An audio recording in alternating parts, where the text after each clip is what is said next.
Again, I know I just asked you this, but I'll kind of ask it on the record now. About how long ago did you leave Venezuela? It was about 2014 when my son was 1 year old. I couldn't stay more because I was in a point where if I didn't have diapers and we couldn't buy them, so or anything, and I had to like, hey, I have milk, do you have diapers? So we started like trading things to try to survive, and I just didn't want to put my son through all of that, so I thought that the best thing was trying to leave. Okay. Let's make sure you're still in frame. Perfect. And I know you said that you had some family that still live in Venezuela. I have a lot of family that is still live in Venezuela. I have uncles and aunts and cousins. My brother, my younger brother, he still lives in Venezuela. Now, obviously, I know everybody in the world, and I'm sure your family in particular, have been watching the news of what happened over the weekend in Venezuela.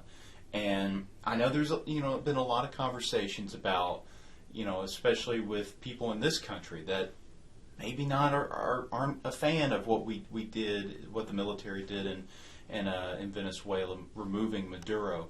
But from what I understand, there's a lot of Venezuelans that are ecstatic with the way that this Okay, so we need to set a record and make it clear in here. Of course.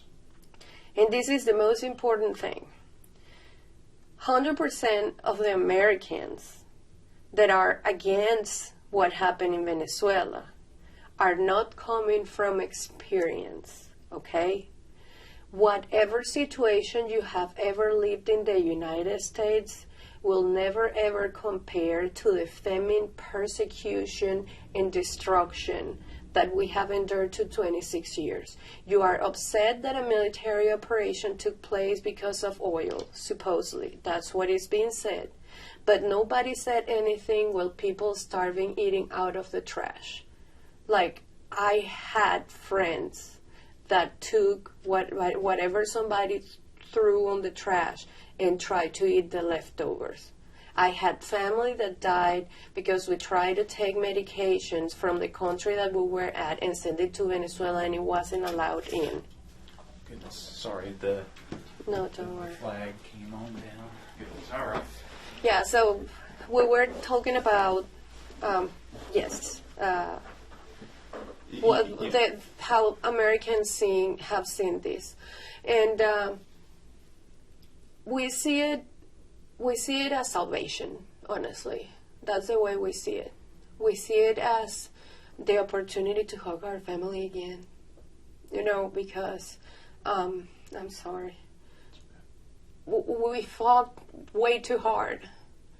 And we were either killed, run over by their tanks, taken to prison and disappeared. People that I studied with, they just disappeared. They just took them away. They vanished them. If you were put in notice, we know who you are. We know that you are protesting against us. We are going to come and take you. I worked for the government, for a bank in Venezuela, and they ran a list, and we had to, in any government, wherever the president was going to be, we needed to be there in slotted times because we needed to make it look like it was full. So an American that hasn't lived the terror of socialism will never understand what is going on right now. I don't care if you have a master's degree in whatever. Unless you live it in your own skin, you won't ever understand it. And I think it's terribly disrespectful for anybody to tell a Venezuelan how we should react to that. I think it's terribly disrespectful to the people that have died, saying that Maduro shouldn't be where he is. In 2011, and this is out in the news, like you can confirm what I'm about to tell you. In 2011, there was an overpass that is called Yaguno in Venezuela, in Caracas. And the people that were walking over that underpass, I was there with my mom. We were in the protest. We started to get shot at from the top, and the order was that anybody that was wearing the flag as a shirt or anything, we were to be shot. And one of the people that was shooting down at protesters, at Venezuelans, was Maduro. He was one of the people shooting down. And that is proven. And there are photos of him attacking people. So you cannot tell me that he shouldn't be there. Now, he's there. There are so many other things that he has done that he's not paying for. But America is making him accountable for the things that are threatening directly Americans. Like drug charges and everything. It's just the opportunity that we have before other crimes. He can at least pay for some. And we can have hope in freedom. When I saw the news, it was 5 a.m. I woke up and I read it and I couldn't believe it. And I was like, no, this is impossible. Let me read again. I just jumped and I started screaming and crying, call my mom, call my brother. I mean, we are happy. This is what we prayed for. This is what we dreamed for. We are not free yet. We need America to stay in Venezuela until all of the other bad guys are out. But without America, this wouldn't be fathomable. Like, it's just insane. Now, obviously, your family's still there. Yes. I know it's only been a couple days now since Maduro's been captured, but what is Venezuela like right now? So Venezuela is a good amount of happiness and fear. We do celebrate, and like you can hear the celebration, and people, we call it panelazo, like we make sounds with the pans and etc. But at the same time, they are still in power, even though Maduro is out. Delcy Rodriguez is as bad as he is. So people have been threatened, and people are actively being threatened. If you show support on what is happening, we are going to come and get you. So why don't you see Venezuelans in the street of Venezuela? Because we know that the military in Venezuela is still under control of Delcy Rodriguez, and if we go out to show support to what is happening, is going to happen the same that has been happening in all the protests that have happened. We are either going to be shot at, killed, disappeared, like something bad is going to happen. Like we get messages on WhatsApp. My brother, on the day that the bombs hit, that morning, where we live, where our home is, or used to be my home, is on a straight line less than a mile away from where one of them hit, the volcan antennas, las antenas del volcán. It was where it hit. He said that he heard it and he saw it and it felt like the world was ending.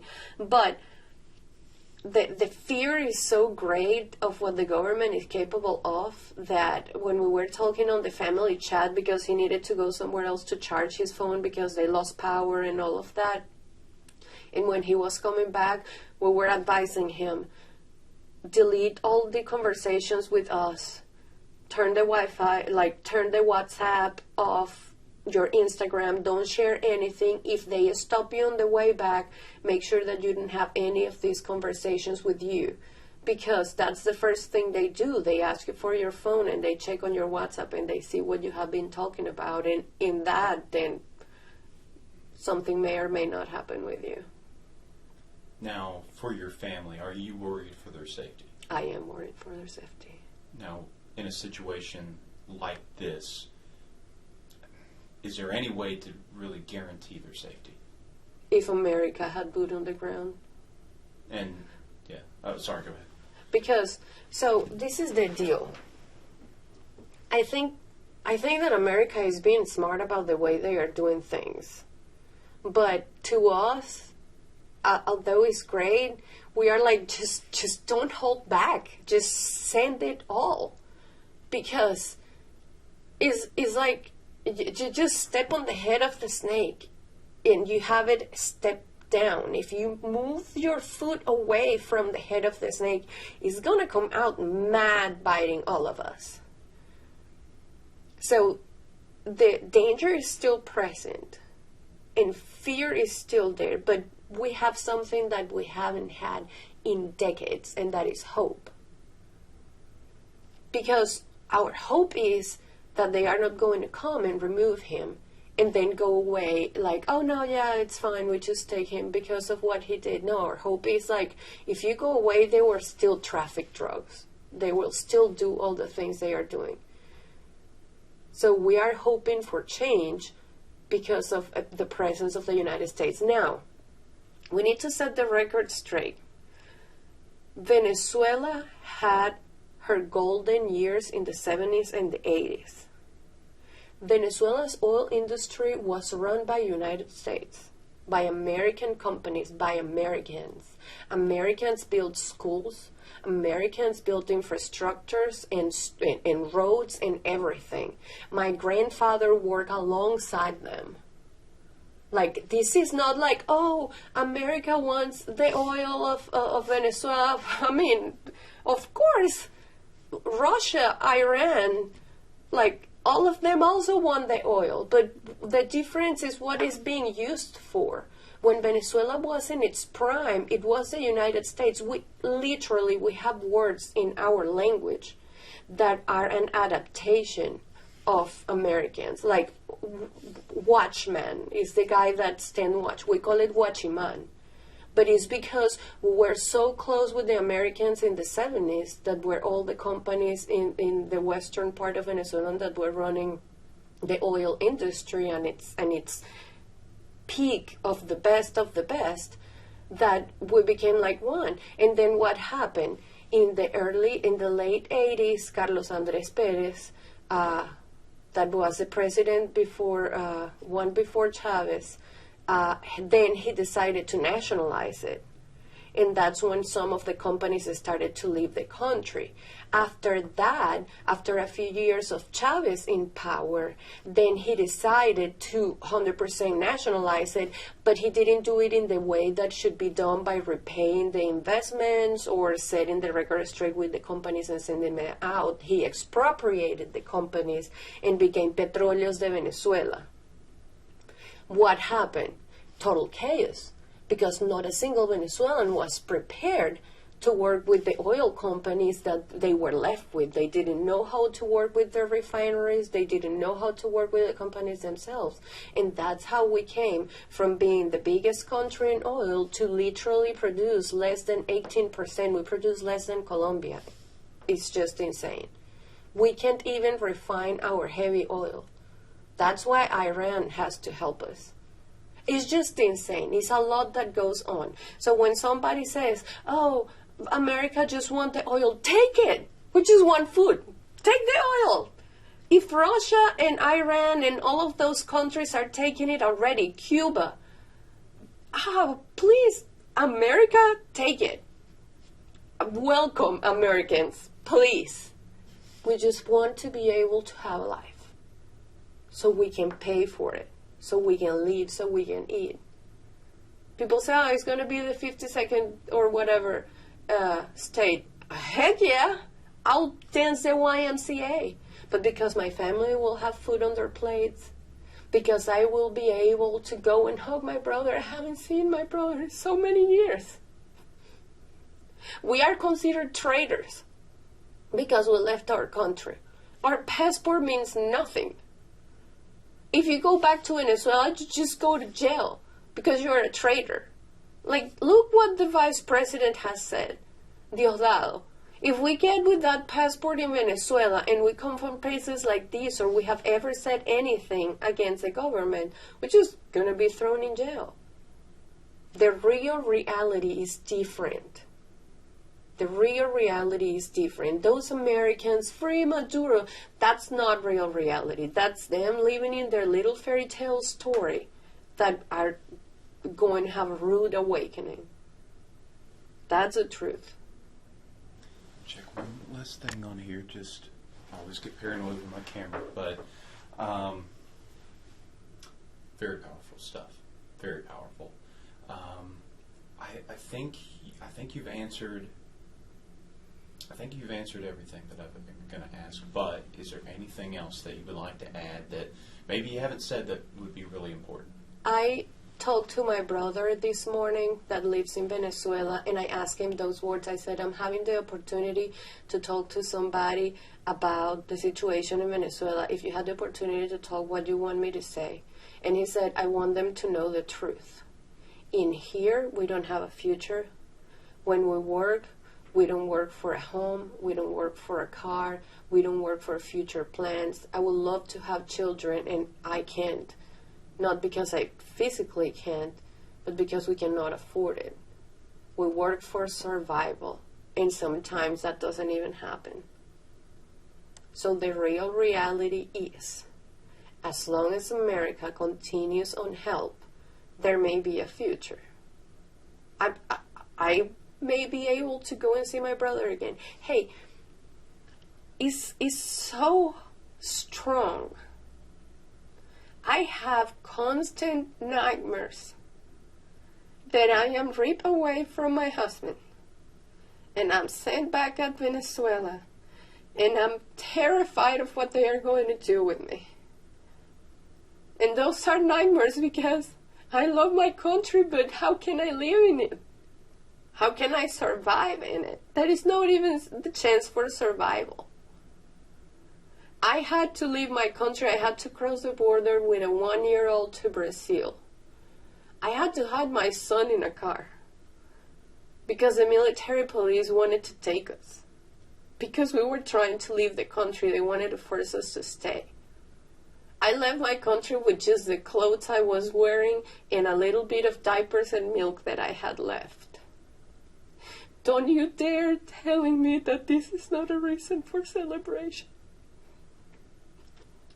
When I first come into the United States, I cried and had to turn around to my husband and ask him to please help me to open the shower because I didn't even know how to open the shower. When I walked into Walmart and I saw so many options to eat, I couldn't believe myself. Our reality is different. We want to live. And you guys have everything in this country, more than you could ever imagine. And I just wish that you could love it a little bit more and respect it a little bit more. Because if I had to give my life for America, I would. Because my family, I can have dreams and hopes and plans of a future, dreaming of a home, of a car, and all these silly things. Because of the United States.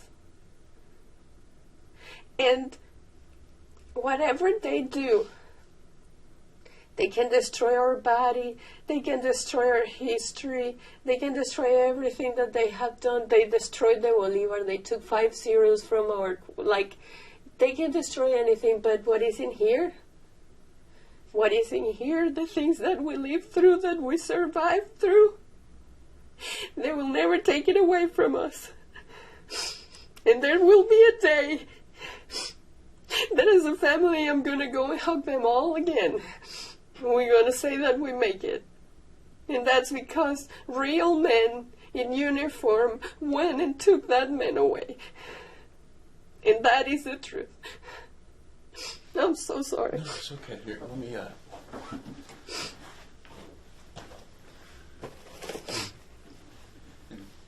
Thank you so much. I'll go ahead and turn this off.